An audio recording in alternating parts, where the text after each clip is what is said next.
Les enquêteurs sont sur la trace d'un poseur de bombes dans l'État de New York aux États-Unis. 4 explosions mortelles se produisent en l'espace de 90 minutes et laissent bien peu d'indices sur l'identité du criminel. Des détectives de Floride sont dépêchés sur les lieux d'une importante explosion qui s'est produite dans une riche propriété. Quelque part sous les décombres se trouvent les indices qui les conduiront au meurtrier.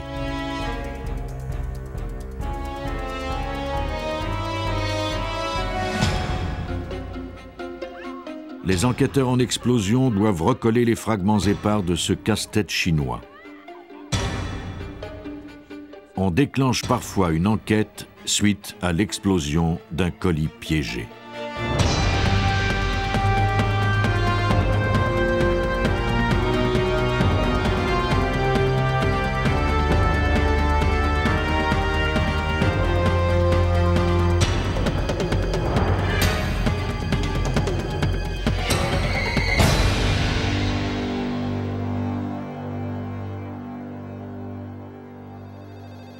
Eleanor Fowler de West Valley dans l'État de New York ignorait que le coup de fil qu'elle reçut en 1993, quelques jours après Noël, serait le prélude à sa mort. Une compagnie de messagerie lui demandait l'itinéraire pour se rendre chez elle afin de lui livrer un colis.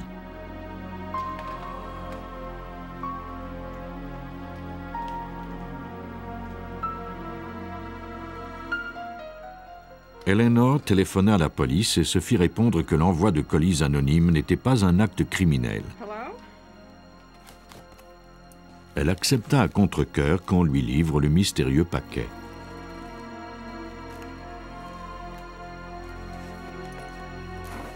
Elle l'ouvrit et enleva le papier journal chiffonné qui se trouvait sur le dessus.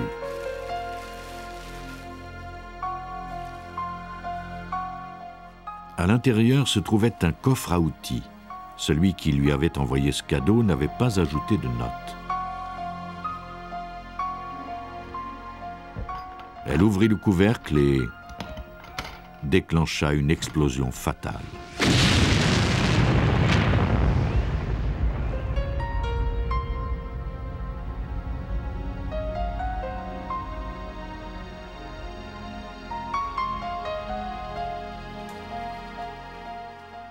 Eleanor Fowler était la première victime d'une série d'explosions dans l'État de New York. 5 autres bombes cachées dans des coffres à outils identiques furent livrées en l'espace de seulement 90 minutes. 4 d'entre elles explosèrent, tuant ainsi 5 personnes et en blessant 2 autres. L'ATF, c'est-à-dire le Bureau de l'alcool, du tabac et des armes à feu, dépêcha des enquêteurs de 3 de ces bureaux de l'État de New York, ainsi que des agents du bureau central sur chaque lieu d'explosion. L'ATF est une agence fédérale américaine qui est chargée d'enquêter sur les cas d'explosion.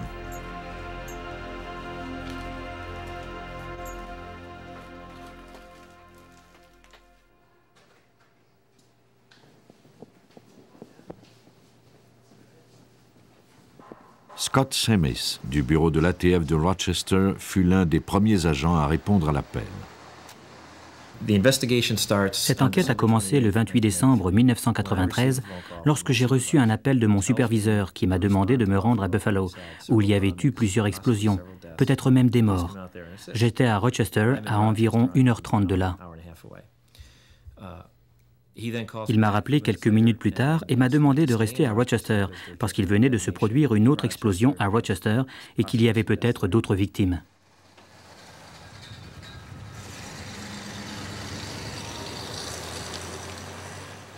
Les 4 explosions consécutives requéraient non seulement les services de l'ATF, mais aussi ceux de la police. Sur chacune des scènes du crime, la première tâche des enquêteurs consistait à recueillir tout indice, quelle que soit sa taille ou son apparence. Il était encore trop tôt pour savoir quels éléments pourraient indiquer qui avait envoyé les colis piégés. La plupart des indices consistaient en de petits fragments recouverts d'un résidu explosif. Pour déterminer le type d'explosif utilisé, on recueillit des fragments sur chacun des lieux qu'on envoya au chimiste légiste Doug Klapek du laboratoire de l'ATF à Rockville, au Maryland. Pour cette enquête, nous devions nous assurer que tout était remisé séparément à Rochester et que tout nous serait envoyé individuellement. Différentes personnes manipulaient les indices. Même si tout avait été placé dans des contenants hermétiques, nous voulions être sûrs que tout serait séparé. Pendant que le laboratoire analysait les indices, les enquêteurs tentaient de retracer l'origine des colis. Le poseur de bombes avait fait appel à un service de livraison locale et à la poste américaine, ce qui rendait la tâche difficile. Les livreurs poursuivaient leur travail sans savoir le danger que représentait le transport de leur cargaison.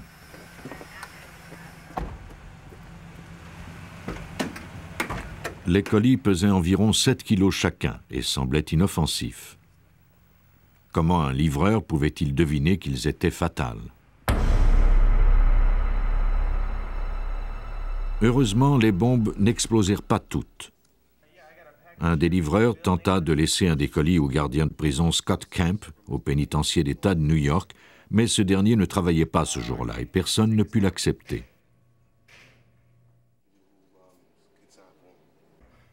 Le livreur, furieux de devoir revenir un autre jour, lança la boîte au fond de sa camionnette. Par chance, la bombe n'explosa pas. Cette bombe, ainsi qu'une autre qui n'avait pas explosé, furent désamorcées par l'escouade anti-bombe du bureau du shérif de Erie County. Elle fournissait aux enquêteurs de précieux indices sur l'affaire, en leur permettant de déterminer avec exactitude leur fabrication. À l'intérieur du coffre, il y avait un dispositif qui se déclenchait à l'ouverture du coffre, et non lorsqu'on manipulait uniquement le loquet. Ce dispositif déclenchait le détonateur, qui à son tour provoquait la mise à feu d'environ 2 kilos de dynamite. En plus, ce dispositif contenait environ 250 grammes de projectiles de sortes différentes, de 28 sortes différentes. La dynamite propulse les projectiles à une vitesse 10 fois supérieure à celle d'une balle, soit à environ 4 à 5 000 mètres par seconde. Un projectile peut même traverser le béton. Il existe 2 catégories d'explosifs, les explosifs puissants et les explosifs ordinaires.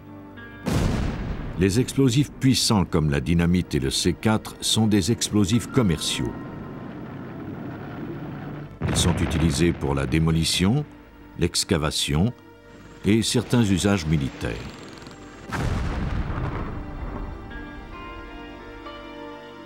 Ils sont très stables et requièrent un détonateur pour être mis à feu.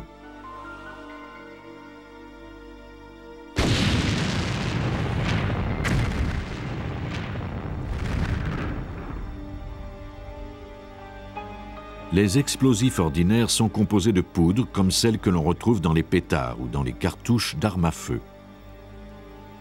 Ils sont plus faciles à mettre à feu que les explosifs puissants et sont le tout premier choix des poseurs de bombes amateurs.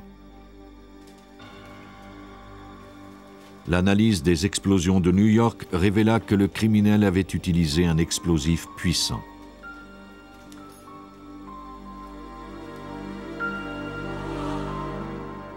James Crippen travaille pour le bureau d'enquête du Colorado depuis maintenant 9 ans. Il forme des enquêteurs en explosion, aussi bien sur la scène du crime qu'en laboratoire. Il a maintes fois été témoin des ravages causés par des explosifs puissants. 500 grammes de C4 feront beaucoup plus de ravages que 500 grammes de poudre à canon. 500 grammes de poudre composent une assez grosse bombe, mais la même quantité de C4 peut provoquer l'écroulement d'un édifice. Pour la poudre noire, on parle d'une vitesse de projection de l'ordre de 300 à 500 mètres par seconde, comparativement à 7500 mètres par seconde pour le C4.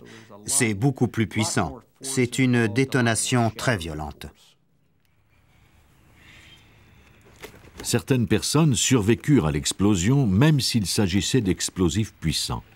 La méfiance de William Lazar de Roosevelt Town, qui était la cible du poseur de bombes de New York, lui sauva la vie. Lorsque Lazar alla chercher son colis à la poste, l'employé plaisanta en disant que c'était peut-être une bombe. Bien que l'employé n'ait cherché qu'à plaisanter, Lazar eut la prudence d'ouvrir le coffre à l'aide d'un râteau. Cette précaution lui sauva la vie. À quelques centaines de kilomètres de là, à Cheektowaga, le mari d'Eleanor Fowler eut moins de chance. Robert Fowler reçut son colis sur son lieu de travail. Ces images proviennent d'un appareil de surveillance qui prenait une photo toutes les 5 secondes. Ces photos témoignent des derniers moments de Robert Fowler et de son collègue John O'Donnell. Juste avant l'explosion, un autre collègue de travail, Jeffrey Camp, lui avait offert d'ouvrir le colis avec son canif. L'explosion fut si violente qu'elle projeta Fowler à 5 mètres de là. Miraculeusement, Camp survécut. On peut le voir ici courir chercher de l'aide. 6 bombes, 4 explosions, 4 comtés de l'État de New York. Les bombes encore intactes étaient pratiquement identiques, toutes deux placées à l'intérieur de coffres à outils et envoyées de Buffalo. Un autre élément important reliait les explosions. Toutes les personnes visées avaient un lien de parenté. Tous les membres de la famille ont été interrogés. Il y avait d'autres membres de la famille que nous avons retrouvés et interrogés, et on leur a demandé à tous « Qui, pensez-vous, aurait pu faire ça ?» Ils ont répondu que c'était peut-être Mike Stevens. Mike Stevens, 56 ans, avait une amie de cœur du nom de Brenda Shevere. Chaque personne visée par les bombes était une parente de cette femme. Le lien n'était peut-être qu'une pure coïncidence, mais il y avait un autre indice révélateur. 3 mois plus tôt, l'escouade anti-bombe de Monroe County avait déclaré à Samis qu'un gérant de restaurant près de Rochester avait découvert 100 bâtons de dynamite près d'une benne à ordures. Les codes de la dynamite correspondaient à ceux des 2 bombes qui n'avaient pas explosé. Les enquêteurs suivirent la piste de ces numéros jusqu'à la Kentucky Powder Company. La société, située dans une carrière, se spécialise dans la vente d'explosifs. Des employés décrivirent à Samis l'homme qui avait acheté 25 kilos de dynamite et 50 détonateurs 4 mois plus tôt. L'homme en question était Earl Figley, un ami intime de Mike Stevens. Samis convoqua Figley à un interrogatoire.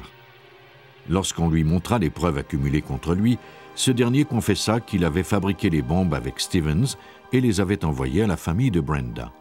Figley déclara que Stevens cherchait à se venger de la famille de sa compagne pour ne l'avoir jamais acceptée. La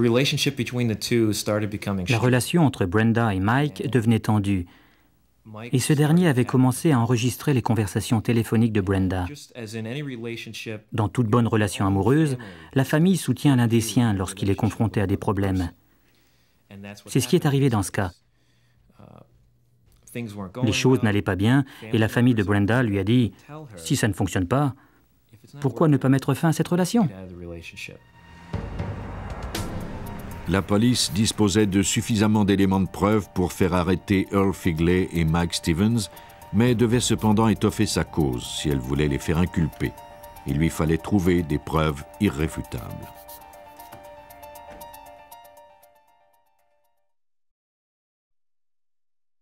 Pendant l'année 1994, à travers l'État de New York, les détectives continuèrent à suivre chaque piste qui pouvait les aider à résoudre cette enquête.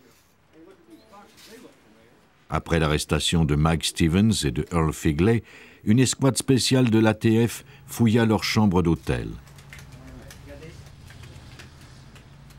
Les enquêteurs y découvrirent des boîtes identiques à celles utilisées pour l'envoi des bombes.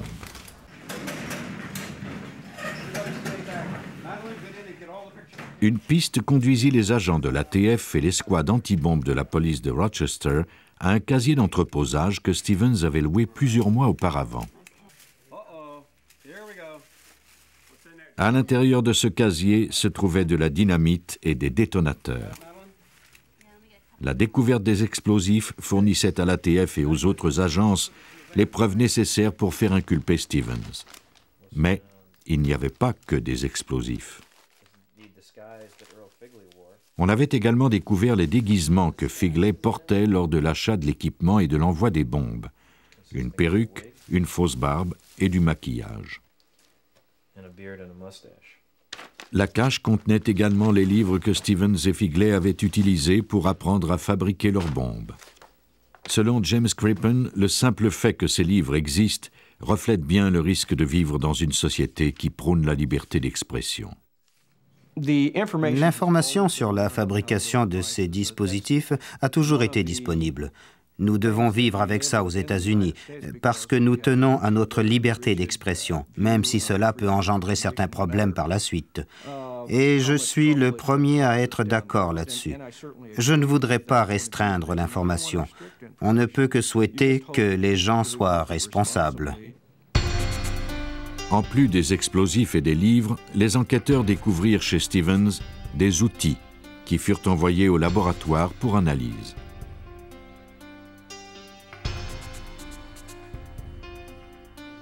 Au laboratoire de l'ATF à Rockville, dans le Maryland, les spécialistes examinèrent minutieusement des pinces coupantes découvertes dans la maison de Stevens. Ils comparèrent les marques faites par les pinces à celles présentes sur les fils découverts dans les colis piégés. Voici la spécialiste Elizabeth Gillis. Lorsque deux outils sortent de la chaîne de fabrication, ils ont chacun des caractéristiques propres.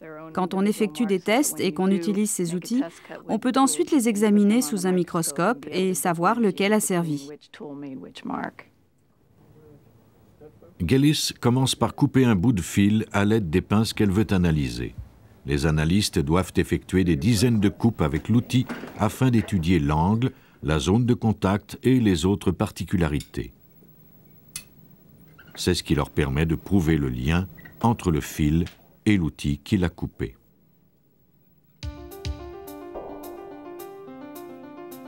Elle place la coupe témoin sous le microscope et l'oriente afin d'obtenir le même angle que le fil découvert parmi les indices. À l'aide d'un ordinateur, elle superpose ensuite les deux images afin de voir si les coupes présentent les mêmes caractéristiques.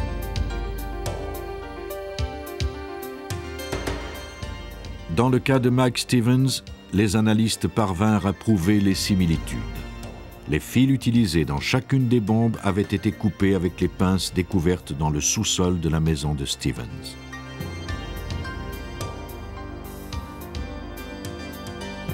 Les livres, les fils et les outils permirent aux enquêteurs de consolider leur enquête. Mais ils espéraient tout de même établir un lien direct entre explosifs et suspects. Les gens croient que lorsqu'une bombe explose, tout est détruit, mais il n'y a rien de plus faux. Quand une explosion se produit, toutes les matières explosives se transforment en un gaz qui se consume lors de l'explosion.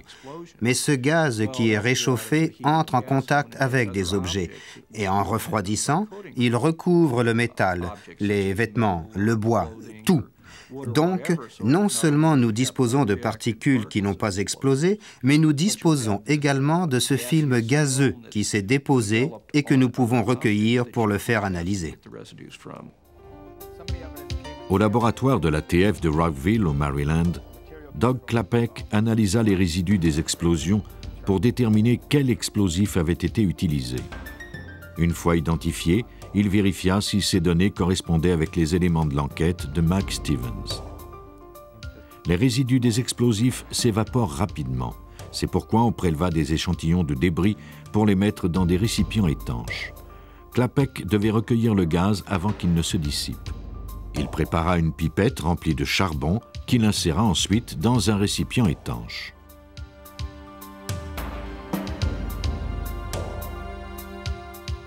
Puis il brancha cet appareil sur un vacuum. Pendant que le récipient était chauffé, l'air était aspiré par la pipette qui recueillait les composantes chimiques provenant des indices.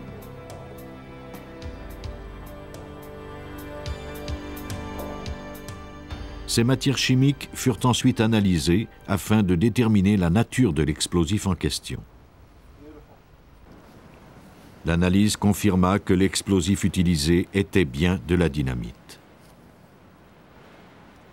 Il restait à Klapek à démontrer que Stevens et Figley avaient manipulé de la dynamite récemment. Si tel était le cas, on pourrait en retrouver des résidus sur leurs vêtements. J'ai retrouvé sur les bottes et les vêtements de Stevens du dinitrate d'éthylène glycol qui ne se retrouve que dans la dynamite. Il n'y a pas d'autre application commerciale pour ce produit. On pouvait maintenant clore l'enquête puisque les détectives avaient établi le lien entre Stevens, Figley, les explosifs et les outils utilisés pour fabriquer les bombes. D'autres détails furent fournis par Earl Figley lui-même. Tous ces éléments permirent à l'ATF de déterminer que Mike Stevens avait bien fabriqué 6 bombes dans une chambre d'hôtel de Rochester avec l'aide de Earl Figley. En fait, Stevens s'était assuré que Figley jouerait un rôle important dans les meurtres, afin de pouvoir se disculper facilement. Mike Stevens se servait de Earl pour faire le sale boulot à sa place. Je crois qu'il y est parvenu pendant quelques heures peut-être, mais pas plus longtemps. Le motif de Stevens était la vengeance. Il était déterminé à faire payer la famille de Brenda Chevere pour l'avoir rejeté. Afin de s'assurer que les bombes soient mortelles, il les avait chargées d'obus. Il n'y a pas de doute que ces dispositifs étaient destinés à tuer quiconque les ouvrirait. C'étaient des dispositifs piégés destinés à des personnes précises. Afin de brouiller les pistes, Stevens avait rempli ses colis de pages de journaux de Buffalo.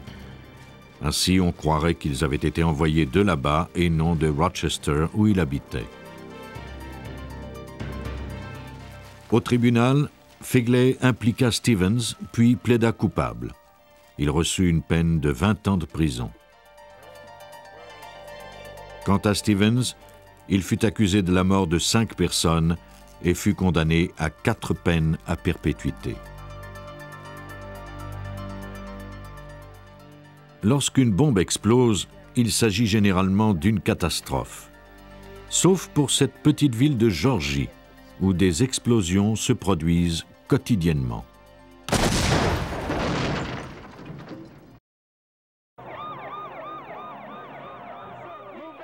Le nombre d'attentats à la bombe ne cesse d'augmenter chaque année à travers le monde. Une étude de l'ATF révèle qu'entre 1990 et 1994, le nombre d'explosions a doublé seulement aux États-Unis. Pete Mastin est instructeur en chef pour cette agence. Il enquête sur les cas d'explosion depuis plus de 30 ans. Le poseur de bombes type est peut-être le plus grand lâche qui soit. Le poseur de bombes ne fait pas face et ne veut pas faire face à son adversaire. Il préfère se servir de tous les subterfuges, toutes les couvertures possibles. L'ATF forme de jeunes étudiants et enquêteurs. Sur ces terrains d'essai de Brunswick, en Géorgie, elle leur enseigne à dépister un poseur de bombes afin de le traduire en justice.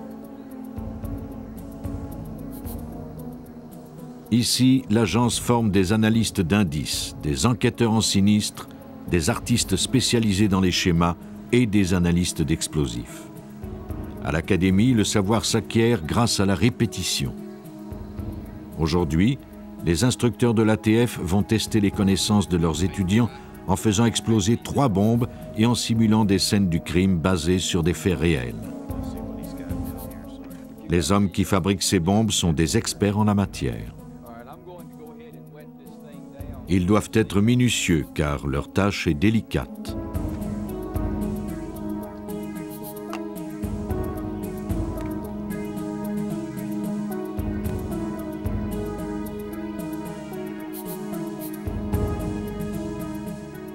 Il ne faut jamais sous-estimer la puissance des matières explosives. C'est la raison pour laquelle la fabrication de bombes par des amateurs peut s'avérer désastreuse, comme nous l'explique l'instructeur Larry Kessé. L'information qui circule dans le milieu ne fait pas état des normes de sécurité et les informations sur les connaissances des procédés d'assemblage, qui sont très importants, sont totalement absentes. Il y a donc toujours un énorme risque que les fabricants eux-mêmes deviennent leurs propres victimes. Souvent, nous en constatons les terribles conséquences avec des jeunes gens qui faisaient des expériences dans un garage et dont on retrouve les corps déchiquetés et leurs outils un peu partout. Cette destruction et cette désolation, c'est ce qu'il y a de plus triste.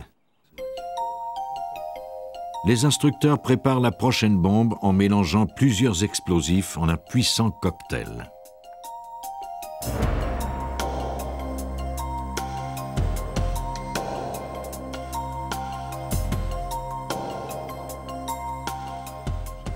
Ce travail met leur nerf à rude épreuve.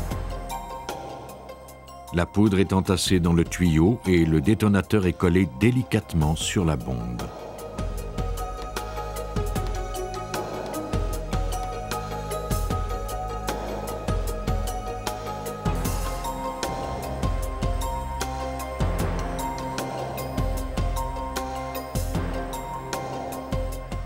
Parfois, on mouille les sièges du véhicule afin de protéger du feu certains indices qui serviront plus tard aux étudiants. On peut enfin faire exploser le dispositif.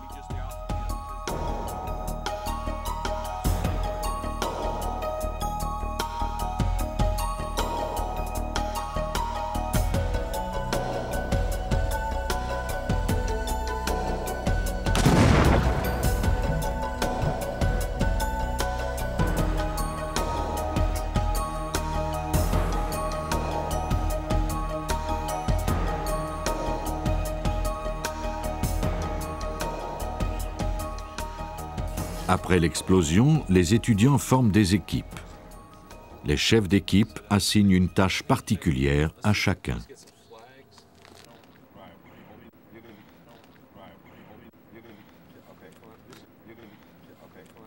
Une des équipes commence son travail en formant un périmètre autour de la scène. Elle divise ensuite le terrain en quarts et commence sa recherche de fragments.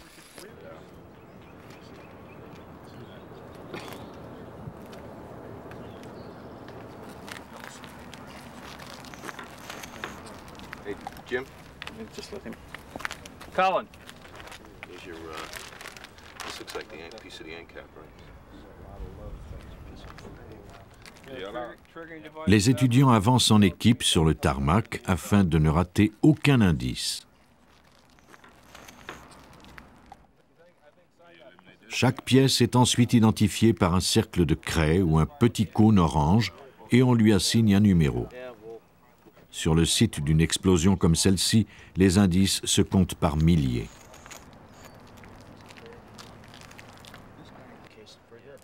Un des membres de l'équipe note les numéros d'identification et l'endroit précis de chaque indice.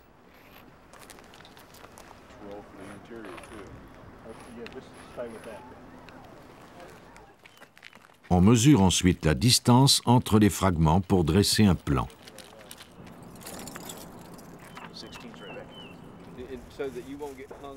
Une autre équipe examine avec soin les dommages causés à la voiture. Son travail consiste à identifier quels fragments proviennent de la voiture et lesquels proviennent de la bombe. Pour la plupart des étudiants, c'est la première fois qu'ils travaillent à l'analyse des dégâts causés par une explosion. Ce n'est malheureusement pas la dernière. Même si la voiture semble complètement détruite, des indices importants sont disséminés au travers des décombres. À l'aide de marteaux, de hachettes et de leviers, les indices sont prélevés du véhicule. La voiture est littéralement disséquée par les étudiants qui prélèvent même des fragments de bombes logés dans le tableau de bord. Personne ne sait où se trouve l'indice le plus significatif. Les étudiants déplacent ensuite la voiture et examinent le dessous. Comme une bombe explose dans tous les sens, des indices se sont aussi logés dans l'asphalte.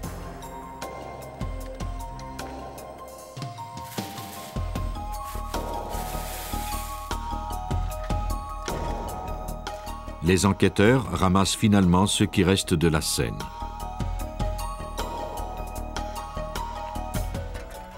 Ces débris seront ensuite examinés avec soin et tamisés afin que rien n'échappe à l'analyse.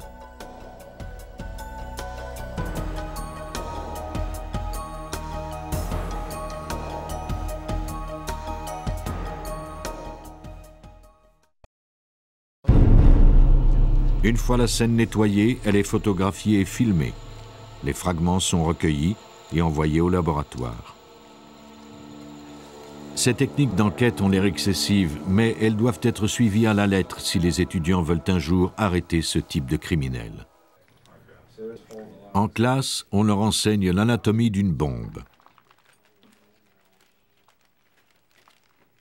Rubans adhésifs, tuyaux, détonateurs et fils sont examinés soigneusement alors que les étudiants assemblent les indices recueillis sur la scène de l'explosion.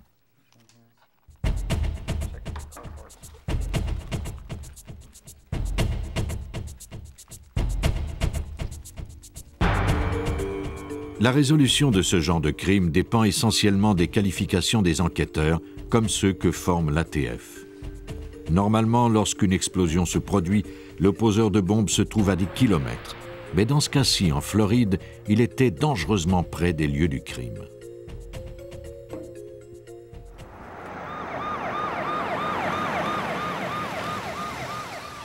Le 9 juillet 1985, 2 explosions assourdissantes ébranlèrent coup sur coup un quartier paisible de Naples, en Floride. Les agents du bureau du shérif de Collier County furent dépêchés sur la scène, mais l'explosion avait déjà tué 2 personnes. Les 2 victimes étaient Margaret Benson, de la célèbre famille de Benson and Edge, et son fils adoptif Scott. La fille de Margaret, Carol Lynn, avait été grièvement blessée.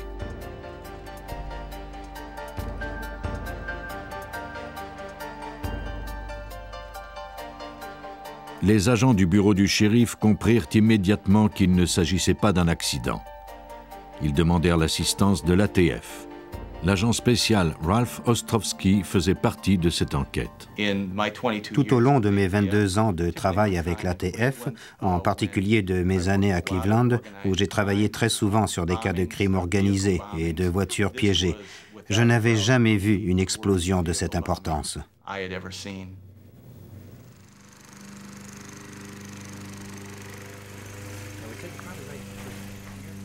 Ostrowski et son équipe cherchèrent immédiatement la cause de l'explosion.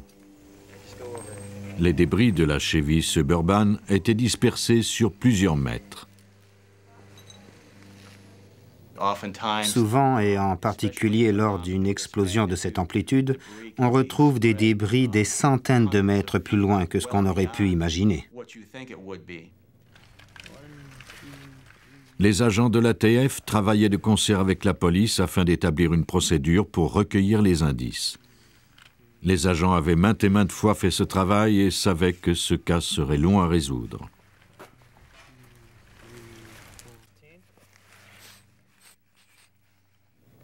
Le 2e ou le 3e jour, il est devenu éprouvant de travailler sur ces lieux.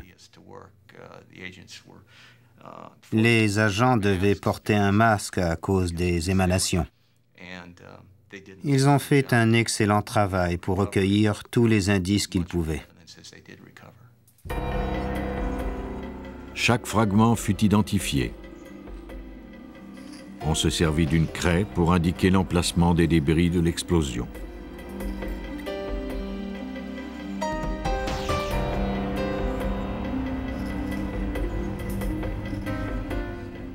On découvrit rapidement la cause de l'explosion. Les agents avaient découvert de gros morceaux de tuyaux de métal qui ne provenaient pas de l'automobile. De toute évidence, le véhicule avait été détruit par de puissantes bombes tuyaux.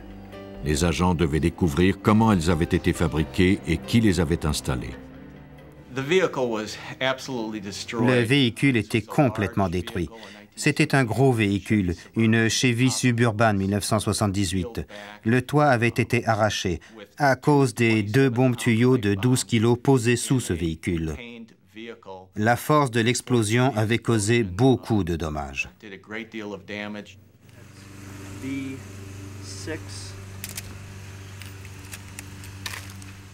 Les agents commencèrent par interroger les témoins.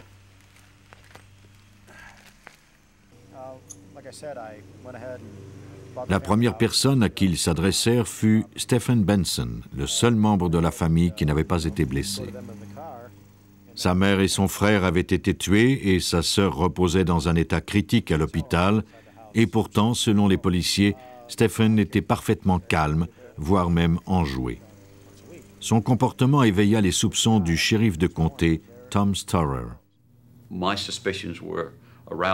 J'ai tout de suite senti que quelque chose clochait. Cela n'était pas compatible avec la catastrophe qui venait de se produire. 24 heures après l'explosion, Stephen Benson refusa de parler directement à la police. Toute question devait dorénavant passer par son avocat. Mais les soupçons envers Benson ne devaient pas pousser les enquêteurs à tirer trop vite leurs conclusions. Jusqu'à présent, ils ne disposaient d'aucune preuve de son implication. Il était encore trop tôt pour porter des accusations et ils ne pouvaient pas se permettre de suivre une fausse piste.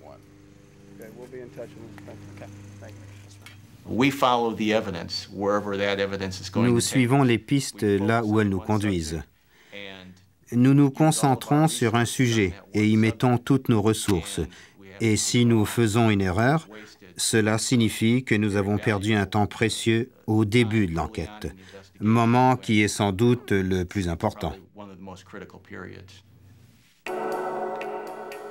Au bureau du shérif, les enquêteurs commencèrent à analyser les indices et en particulier les fragments d'un circuit électronique et les piles qui avaient activé le mécanisme. Visiblement, la personne qui avait posé la bombe connaissait bien l'électronique. Ralph Ostrowski et Jack Gant commencèrent l'analyse du schéma de l'explosion qui indiquait l'épicentre, la direction et la portée de l'explosion. Le but de l'analyse de ces croquis est d'assister les enquêteurs lors de leur témoignage en cours. La défense leur demandera à quel endroit chacune des pièces de ces articles a été recueillie, et ils doivent arriver à fournir des détails à propos de l'article en question, savoir à quelle date et à quelle heure ils les ont recueillis, et ils doivent reconnaître l'objet qu'ils ont découvert le jour du crime. Sans leur témoignage, ces indices ne peuvent pas être utilisés en cours. Le schéma indique où chaque parcelle d'indices a été retrouvée après l'explosion. Leur grosseur et la distance à laquelle elles ont été projetées démontrent l'amplitude de l'explosion et le niveau de destruction du véhicule. Une fois les cartes dessinées et les indices recueillis, l'enquête se dirigea vers le nord, à Atlanta, en Géorgie, où les fragments recueillis sur la scène furent analysés au laboratoire de l'ATF. Les techniciens allaient tenter de faire la lumière sur les décombres du véhicule. Le chimiste légiste Walter Mitchell, qui travaille pour l'ATF depuis 26 ans, commença par effectuer un examen visuel des fragments. Grâce au microscope, Mitchell découvrit la présence de grains gaufrés agglutinés à l'échantillon. Il identifia provisoirement ces particules comme étant de la poudre explosive sans fumée. Pour confirmer son hypothèse, Mitchell effectua une chromatographie par couche mince.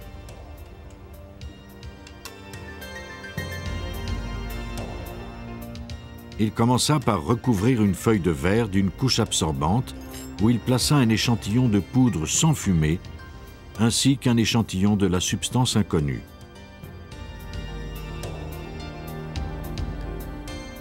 Le verre fut ensuite trempé dans un dissolvant qui, attiré par le tissu, transportait de petites quantités des poudres dissoutes. Si les poudres étaient de la même nature, elles allaient parcourir la même distance sur le verre et formeraient des marques de la même couleur et de la même longueur. Mitchell enleva la feuille et la fit sécher. Il plaça ensuite le verre sous un rayon ultraviolet pour comparer ces deux échantillons. La couleur de la poudre sans fumée était identique à celle de l'échantillon inconnu. Une comparaison de la longueur des marques démontra également qu'elles étaient identiques. L'hypothèse de Mitchell était juste. On s'était bien servi de ce type de poudre pour faire exploser le véhicule de Naples en Floride. Mais les scientifiques du laboratoire ne disposaient d'aucun indice reliant le poseur de bombes au fragment. Il fallait découvrir d'autres indices. De retour à Naples, en Floride, les enquêteurs découvrirent l'origine du tuyau de métal qui, selon leur analyse, contenait les bombes qui avaient tué les Benson. Les tuyaux portent généralement l'estampille de leur fabricant. Heureusement, le logo n'avait pas été détruit et on put le faire identifier. À Naples, une seule compagnie les vendait au détail. Un employé du magasin déclara aux enquêteurs qu'il avait vendu ces tuyaux quelques jours plus tôt à un homme qui portait une casquette et des lunettes de soleil. L'acheteur lui avait dit qu'il travaillait pour une compagnie de construction appelée Del Rey. Les enquêteurs découvrirent plus tard que cette compagnie n'existait pas. Ils réquisitionnèrent les factures pour les faire analyser. Les signatures n'étaient que des barbouillages, mais le papier lui-même contenait peut-être un indice important. L'empreinte de la paume d'une main était effectivement sur la facture. Suffirait-elle à établir un lien entre le suspect Stephen Benson et l'explosion? Les autorités obtinrent de Benson qu'il fournisse une copie de ses empreintes. Les enquêteurs espéraient prouver que l'empreinte de la facture et celle de Benson étaient identiques. Dans cette affaire, les empreintes de paume qui ont été découvertes sur les factures étaient en excellent état, et nous avions 65 ou 70 points d'identification. Tous étaient convaincus que ces empreintes étaient bien celles de Stephen Benson. Une enquête sur les antécédents de Benson révéla qu'il avait toujours été fasciné par les explosifs. Dans un livre souvenir du collège, il avait écrit une dédicace à une amie où il mentionnait qu'il avait hâte de la revoir pendant l'été pour faire bombance. Nous avons découvert qu'il avait commencé il y a longtemps à faire des expériences avec les explosifs en Pennsylvanie. Nous avons parlé à des témoins qui l'avaient déjà vu jouer avec des pétards et des dispositifs de type M80 et M100 qui étaient munis de tubes de cuivre. Il utilisait des télécommandes pour faire exploser ces pétards.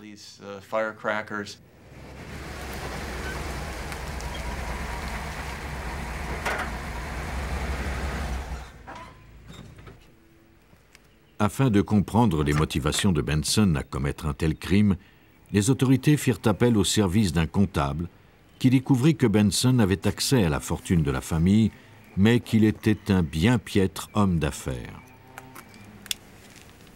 Il était en si mauvaise position financière qu'il avait commencé à tirer de faux chèques sur le compte de sa mère. Lorsque Margaret Benson avait découvert sa fraude, elle l'avait menacé de le déshériter. Est-il possible que Stephen Benson ait craint de se voir dépossédé de tous ses millions? Les enquêteurs croient que Benson s'est servi de son expertise en électronique pour fabriquer les deux bombes, ainsi que le dispositif qui lui permettait de les déclencher à distance. Le matin de l'explosion, Stephen prétexta qu'il allait chercher du café et des beignets.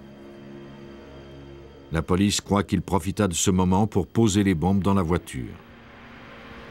Une fois installées, il ne lui restait plus qu'à les faire exploser à distance pour toucher la fortune familiale. C'est du moins ce qu'il avait escompté.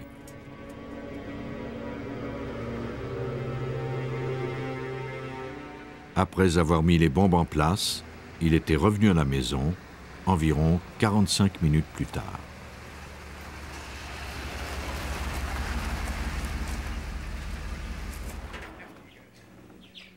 Caroline, Margaret, Scott et Stephen avaient l'intention de se rendre en voiture le long de la côte dans le but de dénicher une nouvelle résidence. Caroline déclara plus tard que Stephen avait calmement accompagné le reste de la famille sans montrer la moindre émotion quant au drame qu'il allait déclencher. Mais au moment où il montait en voiture, Caroline avait remarqué qu'il se passait quelque chose d'anormal. Caroline a déclaré que le matin où il s'apprêtait à partir, les choses semblaient anormales. Elle avait remarqué que Scott conduisait. C'était très rare, Scott ne conduisait jamais. Elle avait remarqué aussi que sa mère était assise à l'avant, ce qui était très rarement le cas car elle souffrait de nausées en voiture. Selon son plan, Stephen s'était assuré que tout le monde monte en voiture.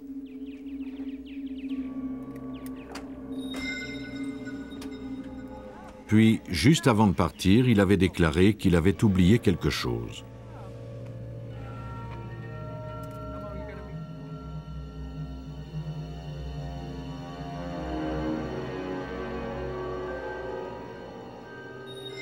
Il avait disparu à l'intérieur de la maison.